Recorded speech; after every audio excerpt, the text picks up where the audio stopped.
Me personally, I think that feminine energy helps just as much as masculine energy. I would think so. Yeah, absolutely. So I think that's number one, the skew concept. But number two, we had a great example. I was gonna say, when you grow up with Rella Reynolds, like you see it. Yeah. Like Yo. the woman of God was a whole principal during the day, telling people what to do. Oh, she was running it like that? Listen, Yeah. What did mother do? Well, she was in education space. she was in education for What was 40 she doing years. in education? So she was a teacher for about 30 years, and then for the last 10, she's been in administration. Wow. So yeah, she retired as a principal. principal. Yeah, she was a Mama principal was a of principal. school. She's a whole principal. Yeah, in Wilmington, Delaware. Running things. Yep. And Did she come home and run home though? Sis, our father runs our home. Okay, then that's all I need to hear. Yes. Let's go, Bishop. Let's go. Father runs our home. But look, sis would wake up early in the morning, Early 5, 6 o'clock in the morning. Let me make tell you, breakfast. Proverbs 31 personified. Period. But go ahead. Make breakfast. Run everything at the schools. Come We home. ain't never had a school breakfast a day in our Never had a lives. school. Never had to. Mom made this Wait, breakfast. Mom was in education and y'all never had a school breakfast? No. We never had to. We never All right, if had we to. wanted to be greedy and get like some Cine Sticks, okay, cool. Right. Yeah. But she never woke had to. up. She woke up early in the morning. She Took care prepared of home. breakfast. Yeah. Took care of dad, whatever, he needed for the day. Came home, made us dinner. Yep. Like, Mom literally packed our lunches until we were 25. Like, Y'all was in college. Yes, Mom packed grad lunch. school. Listen, Grad school. Grad school. and I would be like, Mom, you don't have to do this. This is what I do. Yeah. Like, she I Whole like time doing she love. was Yeah. running it Yes. like that. Yeah. Bringing home a check. Yes. But taking care of home. Absolutely. So, and that's what I feel like as women, especially black women, we can do both. We can. We don't necessarily have to be in this patriarchal lens where we just Have to be adopt. masculine. Yeah, we just No. have to adopt this notion of being masculine and aggressive in order to Right. get work done. No, I can show up as You can who be I assertive am. and feminine. And that's on period. On period. Michelle said, "This is good." She's screaming outside of the studio. This is good, boss. This is good. And I agree. It's good. I have no argument. Every time I watch this, especially me being in the money space, I'm like, man, I don't want to be with a woman because she makes $1 million, or I don't want to be with a woman because she's a doctor or because she's very high end on her career. And I'm like, I'm confused. She's made, if that's my wife, it was made to help me. Right. Exactly. I'm confused by that. I really am. I really am. Could it be an ego thing that some people may experience? Like their woman can't be successful. They can only be the only successful person in the household? I think it starts from, I think it comes from, and I hate this because me and Patricia talked about this, right? But it's like, I think sometimes, man, we struggle with our ego and our pride. And I will say this respectfully. I think 50% of it is because men are not around strong men. But in today's culture, ladies are actually helping with that as well. Okay. Saying that, oh, no, I will look down on a man who doesn't make as much money as me. Because I want to look up, I want to learn from. And if he's making less than me, I can't look up and learn from. So I think some men are like, oh, yeah, no, she won't be able to look up to me and value me. I don't want my wife to look up to me. I just want my wife to respect me. Yeah. Right. Exactly. And I think that's how it should be, though, too, right? So I think the notion that, like, my man has to make a certain amount or have this type of job in order for me to be with him or for me to respect him, I think that's very problematic. And it goes into that transactional relationship territory, which can become Sort of very much... elitist, too. Yeah. Yeah. Like, to me, that's very problematic. In your profession, who do you see more, honestly, men or women? I see a mix of... But well, I would say right now, more women. More women. Women and girls. Women and girls. Yeah.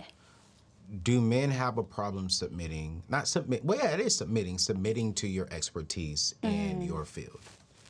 I've had experiences like that. Why? Like what from your education, why do you think we have a problem with that? From my perspective, sometimes it's difficult for men in general to be vulnerable. It right? is. Especially with a woman, right? Yeah. And so if we don't have that level of rapport yet, or they don't feel like they can trust me yet, Yeah. they're going to be very much guarded. Okay. in terms of like what information they share with me. And sometimes I feel as though it's a test, like how much can I trust her with, or can I push this person to this limit to see how they'll respond to me. Yeah. I don't necessarily think it's a me thing or them thing. I think it's a systemic thing. Yeah. It is hard for men to be vulnerable. Yeah. Sarah J was on my show, and I told her that. I said, it's hard for me to be vulnerable. Because I don't know, as a man, who I can trust Right. with my vulnerability. Right. Right. And once I am open, that is the hardest hurt that I can experience as a man. You could talk about me, and I don't know you, I don't care.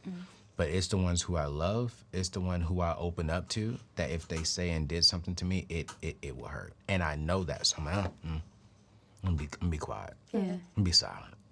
Because I don't want to get hurt. Yeah. But I'm also learning too, men not being vulnerable, we're passing that down to our kids. Yes. And we're passing down generational trauma that our kids should not be experiencing. Which is why I think what both of you all are doing and what both of you all are talking about on Double Dose, on your podcast, I've had a chance to be on your podcast. Yeah. None of yours. Wow, really? I just want to say that. You know what I'm saying? Doc had me on her show. We'll get you on. She was like, bro, come through. I'm like, dang, what about my other girl? You know what I'm saying? I'm not good enough for, you know what I'm saying, Chanelle, but Chanda was like, no, bro, come through. That was a dope show too, though. Yeah, it was. It was a dope show. It was a dope show. And I love what you all are building. And so when it comes to Double Dose podcast, right, what are we getting from you all? What are y'all talking about? Yeah, so we talk about faith, business, career, life, Yes. all the things. All there. Talking about money? When you come on, we'll talk about Right. money. You can bring in that aspect. Yeah. Oh, thank you. Yeah. That'll be 2 podcasts. We're just missing one. What's the name of your podcast? The Success Playbook podcast. Okay. And what are you talking about on that podcast? So all things success, of course, it draws from my career of 10 years in the sports industry. Yeah. Talk a little bit about sports, but more so about career navigation, personal development, all that good stuff. Cool, great. You name of your podcast? Paging Dr.Chanda. Dr.Chanda. Doc! And that's a dope one. And you're talking about everything around mental health. Mental health, the Black community, the faith-based community. It's a combination of all of it. All of it.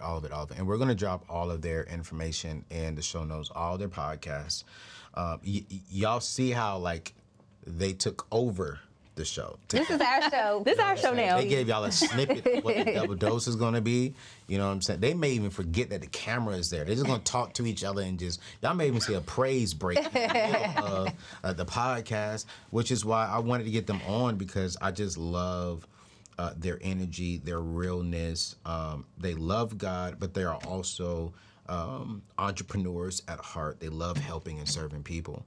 And so I want to do that and just really give them love and get them on the show. When it comes to the Black community, one thing each. What is one thing y'all want to see change in the Black community? Change. Yeah. Or get better? Okay. That's a good question. I never asked this Yeah, question It before. is. Yeah. I would say for me, the ability to express ourselves unapologetically. Oftentimes we might remain guarded for fear of how other people might perceive us, whether that's, from sadness or even anger. Yeah. But allowing ourselves to be vulnerable, feel as humans, and not feel like we're going to be policed because of the emotions that we're experiencing or labeled as delinquent. Or, So good. Yeah. So good. Yeah, so for those who don't know, I'm a diversity and inclusion practitioner for an NFL team. So me personally, I like to advocate, or I do advocate for historically marginalized groups. I would love to see Black people continue to thrive in the sport industry. By statistics, the numbers in the front offices are off, right? So I would love to see more Black people taking up space and being in leadership roles. Yeah. I think the main reason for y'all to come on the show, and thank y'all both so much, is because with me, I value being financially free, right? I want all of my people watching this show, some people say, well, what does that have to do with money? Everything. If you don't know how to learn from your L, you're gonna stay in the L area. Yeah. And if you don't know how to take that loss, I think you're gonna stay lame. And you will not be able to learn from that loss to gain something from it, right? And I've made so many mistakes with my money, and I've had so many losses with my money. But I say, you know what? It was a loss, but I learned something from it. And so now let me embrace what I've learned and go make some money from it. Absolutely.